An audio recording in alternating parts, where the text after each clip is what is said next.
Hey folks, in this video I want to talk about glycolysis, and I'm going to break this down into sort of a little bit more detail about each of the steps. I also have a companion video called Glycolysis, the short version, that will help you sort of memorize this a little bit more quickly. But let's talk about the details of some of these reactions. So first off, glycolysis is going to occur in the cytoplasm of cells, and the first three steps that are catalyzed by the first three enzymes in this pathway are often referred to as the energy investment phase. So a little bit of ATP is going to be used to activate glucose. So let's start out with glucose.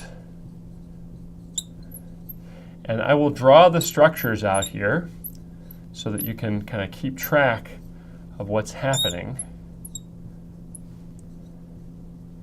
with our glucose molecule.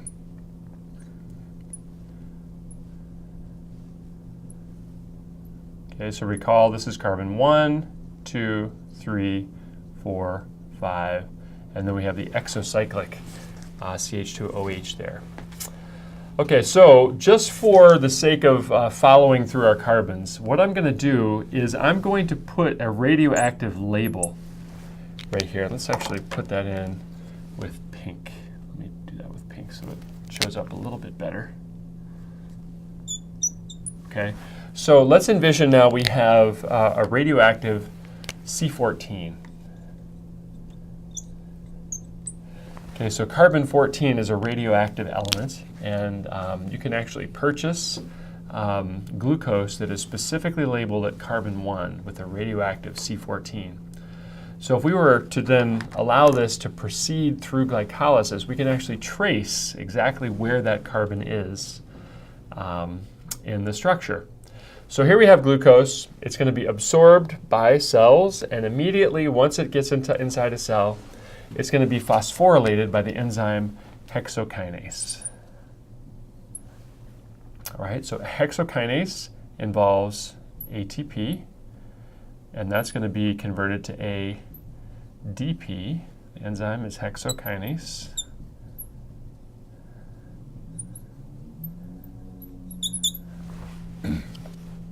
And it's going to convert glucose into glucose 6-phosphate.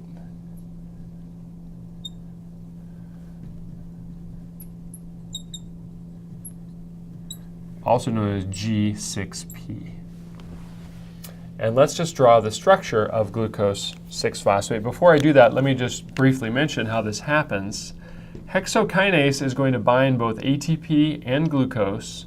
It's going to use the 6-hydroxyl to attack the gamma phosphate of ATP, thus releasing ADP. So it's the gamma phosphate of ATP that's going to be positioned now on the 6-hydroxyl, and that would look like this.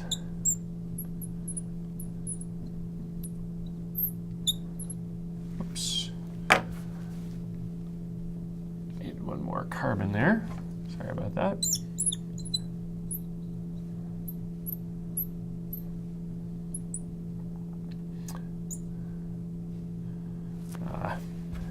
This structure just needs to be redone. Let's just redo that. I did it again. Sorry about that, guys.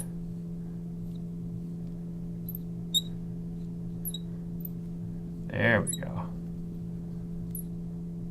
So H.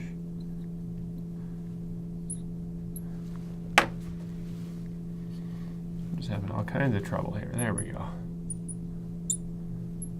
So 1, 2, 3, 4, 5, and 6. So the phosphate is now positioned on that exocyclic 6 position. And if we were to put in our radio label, it's right there at carbon number 1.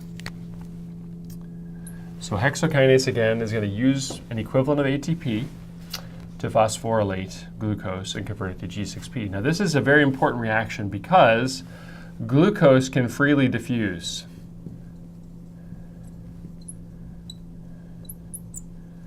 Back and forth across membranes. Okay, it's a neutral molecule. Notice there's no charge. However, once glucose becomes phosphorylated, it becomes charged. And this cannot freely diffuse. Essentially, it's trapped in the cell. So the use of this enzyme is important for cells because cells are greedy when it comes to glucose. It allows it to sequester the glucose in the cell, and it cannot then easily diffuse back out. Okay, so the next step in glycolysis is the conversion of glucose 6-phosphate into the molecule fructose 6-phosphate, and this is catalyzed by the enzyme phosphoglucoisomerase. Now you'll notice that glucose is drawn in a structure that represents the fact that it's an aldol. So carbon 1 is right now in a hemiacetal. But this conversion is going to isomerize glucose and convert it into a fructose sugar, which is now a ketose. So we're going to move the carbonyl from carbon 1, which would be an aldehyde if this ring opened up, we're going to move it to carbon 2. And in doing so, it contracts the ring.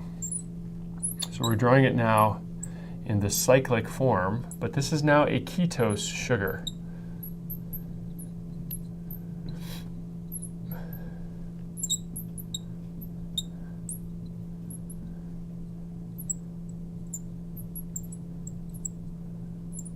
So this is F6P, fructose 6-phosphate. Again, let's number our carbons. This is carbon 1, carbon 2, carbon 3, 4, 5, and 6. So again, the 6-phosphate is still present, but if we count backwards, carbon 1 now becomes such that it's outside of the ring. Carbon 2, because this is a fructose molecule, this actually is a ketose sugar. And again, what this is doing, it's isomerizing the aldol sugar into a keto sugar. And if again I were to label my carbon 1 with C14 just to follow along, that is this carbon up here. So we were starting with glucose that was labeled carbon 1. It would end up at the exocyclic CH2 of fructose 6-phosphate. So that's step number 2. And essentially what this is setting us up for is to be able to split the 6 carbons of glucose into 2 3-carbon fragments. We're not quite there yet. The next step, we're going to end up putting a phosphate on this position, okay, to give us fructose 1,6-bisphosphate. I'll show that next. Okay, next is the third step in glycolysis. This is the conversion of fructose 6-phosphate, which is shown here. Again, here's our label at carbon 1. This is carbon 1, 2, 3, 4, 5, 6. And the enzyme phosphofructokinase, abbreviated PFK, is going to now utilize another ATP molecule. And what will happen is the 1-hydroxyl is going to react with the gamma phosphate of ATP, liberating ADP, and will now redraw fructose 6-phosphate, but now it would be called fructose 1,6-bisphosphate. So we draw that like this.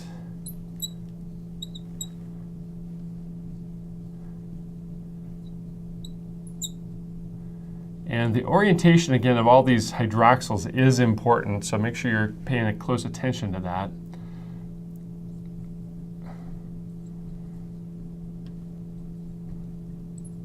And again, let's put our label. It's still here at carbon number 1. So this is F 1,6 bis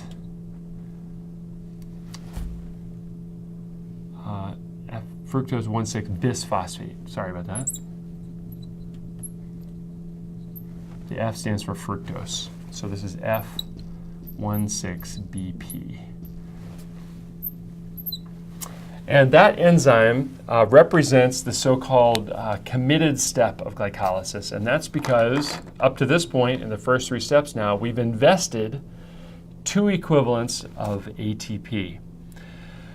What this has done now, it's set up our molecule, which has 6 carbons total in it, so that in the remaining steps of glycolysis, steps 4 through 10, we're going to regain back some of that energy and ultimately get back a little bit of excess ATP.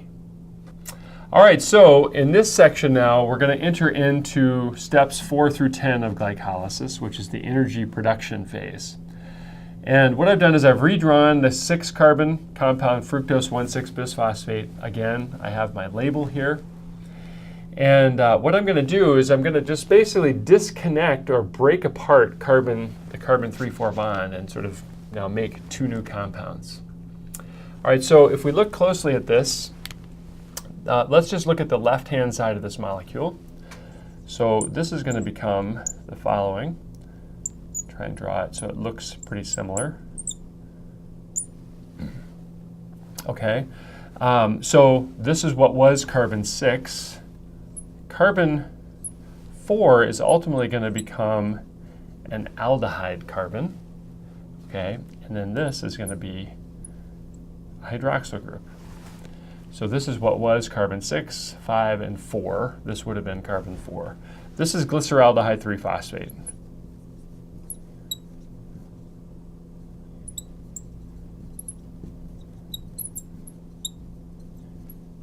Or G3P. So this left-hand side of the fructose 1,6-bisphosphate becomes this. Now the other half of the molecule over here, let's draw that structure.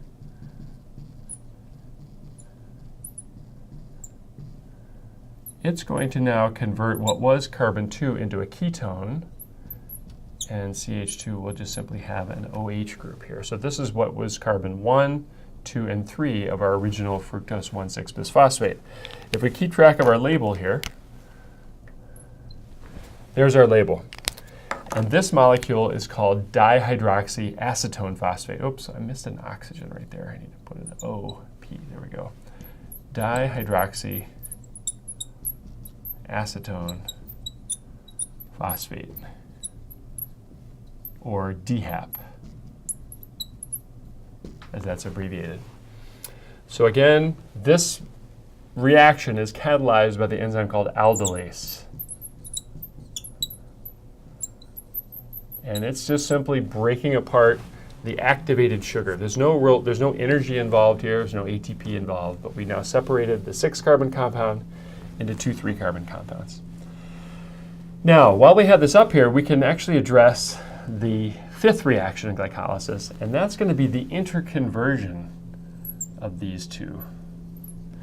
So DHAP can be readily converted to glyceraldehyde 3-phosphate. Oh, and I noticed I needed to put an extra oxygen right here as well. So the carbon here of the CH2OP, this can actually match up with this carbon. But what we're going to need to do is we're going to isomerize this aldehyde, or I'm sorry, this ketone into an aldehyde. And essentially what's happening is water is going to be removed from this molecule and then sort of put back on. And the enzyme that catalyzes this interconversion is called Triose phosphate isomerase, or TIM is the enzyme name. And it turns out that triose phosphate isomerase is one of the most efficient enzymes known to man. It essentially has had a tremendous amount of evolution and evolutionary pressure put on it. If it did not work, only half of the glucose molecule would be able to be utilized for energy. So what this does, it allows DHAP to be converted to a second molecule of glyceraldehyde 3-phosphate. And the rationale for that is this is the molecule that's going to proceed on into glycolysis. So let's see what happens to our label then.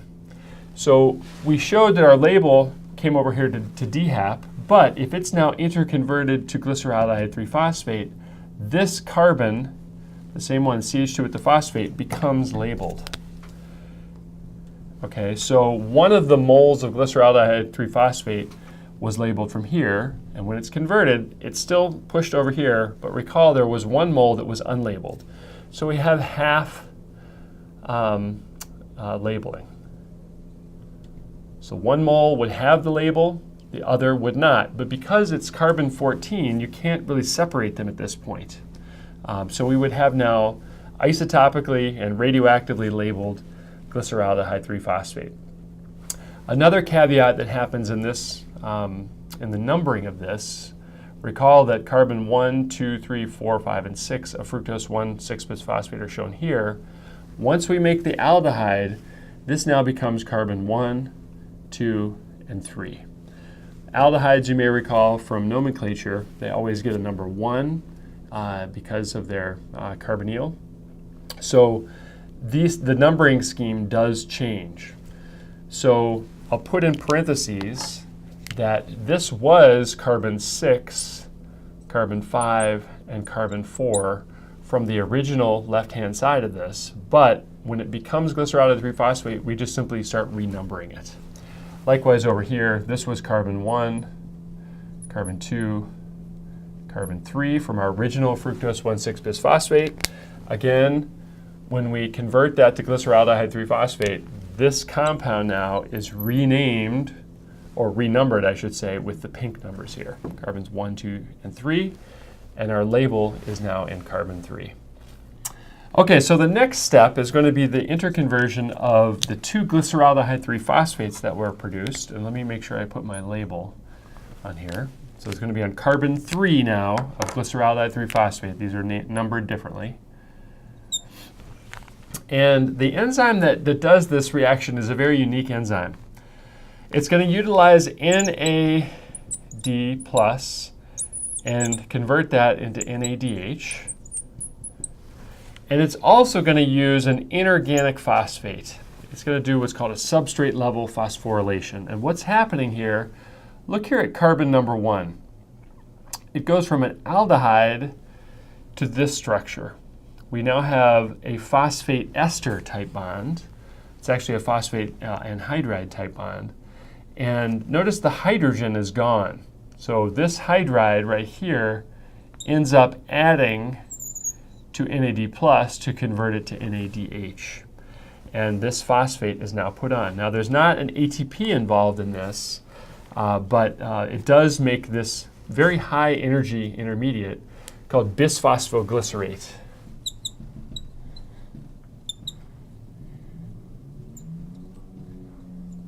Often 1,3-bisphosphoglycerate, or simply abbreviated as BPG, bisphosphoglycerate.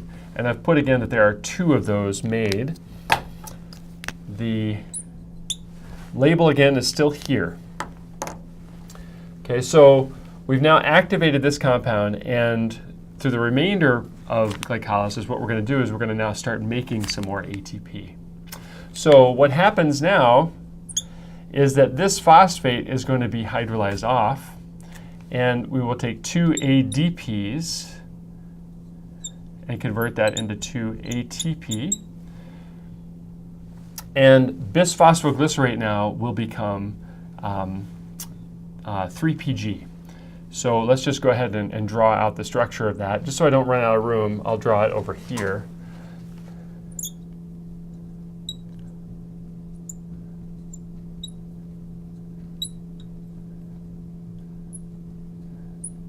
So it converts this just into a carboxylate. So this is 3-phosphoglycerate. So let me just continue my arrow over here. And my label would be right there. So this is 3PG, 3-phosphoglycerate. Okay, and again, this particular bond right here is one of these high energy phosphates, and that can drive the phosphorylation of ADP and make 2 equivalents now of ATP. So after this step, this now represents the sort of net neutral energetics of glycolysis. Recall in the first 3 steps we use 2 ATP. After this step, we gain back plus 2 ATP. So we've essentially got a net gain of 0 ATP at this point. All right, so the next couple steps, we'll be able to finish up the last little parts of glycolysis. All right, so the next step of glycolysis is the conversion then of 3-phosphoglycerate. Again, we have our label right here. Through the action of this enzyme called phosphoglycerate mutase into the following. It's going to convert 3PG into 2PG. So this enzyme grabs a hold of this phosphate, sort of yanks it off the 3 position. This is the 3 carbon. And is going to put that same phosphate over here on the 2-hydroxyl. So we're now going to convert this into this, where our phosphate's now attached to the 2 position. So this is 2 equivalents of 2PG, 2-phosphoglycerate. And again, this was carbon 1, 2, and 3. 1, 2, and 3. Our label is still at position 3, right there. But this molecule is now called 2-phosphoglycerate because the phosphate was moved from the 3 position over here to the 2. What this does, it sets this molecule up so that it can then be converted into the highest phosphate energy compound in all of glycolysis and pretty much all of metabolism, called phosphoenol pyruvate, or PEP. And the way this works is that this OH and this hydrogen are going to be removed as water, so we're going to do a dehydration reaction. And we're going to introduce a double bond right here. So let me draw that out. So this carbon would still have 2 hydrogens. This one now is going to be still attached to my phosphate. And then I have my carboxylate. So this is carbon 1, 2, and 3. So phosphoenol pyruvate, there will be 2 of these made.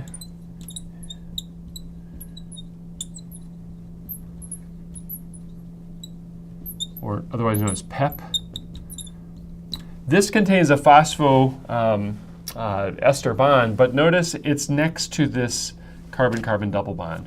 Recall that this type of compound here, when you have a C double bond with an OH, this is called an enol. And these quickly want to re-equilibrate back into the keto form. Okay, so the preferred form of the enol-keto tautomerism reaction is actually the keto form. But what's happened here is that PEP is essentially trapped in this enol form, a very high energy form, because the phosphate's present. So what we'll see is in this last reaction, the final and 10th reaction, PEP is going to easily donate this phosphate to make more ATP. All right, so we've arrived now at the very last reaction of glycolysis, and that is the reaction catalyzed by pyruvate kinase.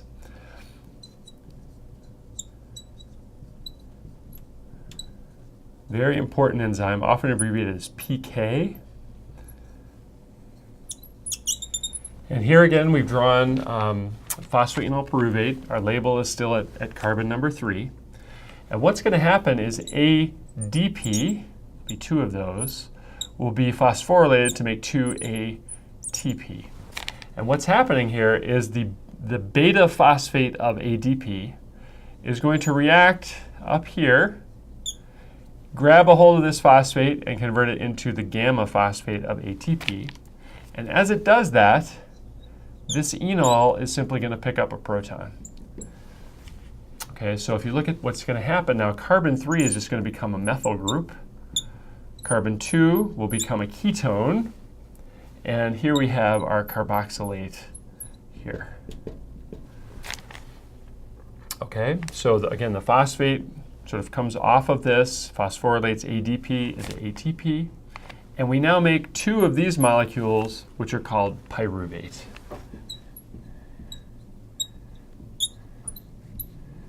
And our label, starting again, going all the way back from carbon 1 being labeled of glucose, will ultimately reside in the methyl group of pyruvate. Okay, so overall then, just to summarize, we started with 1 molecule of glucose. Initially, 2 ATPs were utilized in the energy investment phase, that's steps 1 through 3. That activated 6-carbon compound is then broken apart into 2 separate molecules, which equilibrate and give you 2 equivalents of glyceraldehyde 3-phosphate. Next, that proceeds through the energy production phase, and ultimately we make plus 4 ATP. So when you add it all together, the plus 4 ATP and the minus 2 ATP, we get a net gain of plus 2 ATP and plus 2 pyruvates. This is from 1 mole of glucose. One other thing we probably should put in there, recall back in step number 6, we also got plus 2 NADHs. We'll see how those come into play a little bit, but those are also energy-carrying molecules. These are often called the cytosolic NADHs because glycolysis does occur in the cytoplasm. So that net gain then summarizes what is happening overall in the 10 steps of glycolysis. Now I have a much shorter version of this video called Glycolysis, the short version, which will help now summarize this into a much more compact and hopefully memorizable format for this. But I hope this helps you visualize what's happening with the actual structures. For some classes, you may need to actually memorize how the flow of carbons occurs through this. You may need to memorize all of the various structures, all of the various names. Other classes, your professor might ask you just to memorize, the shorthand version. But here you now have at least the details to really understand what's going on in all of glycolysis. Good luck.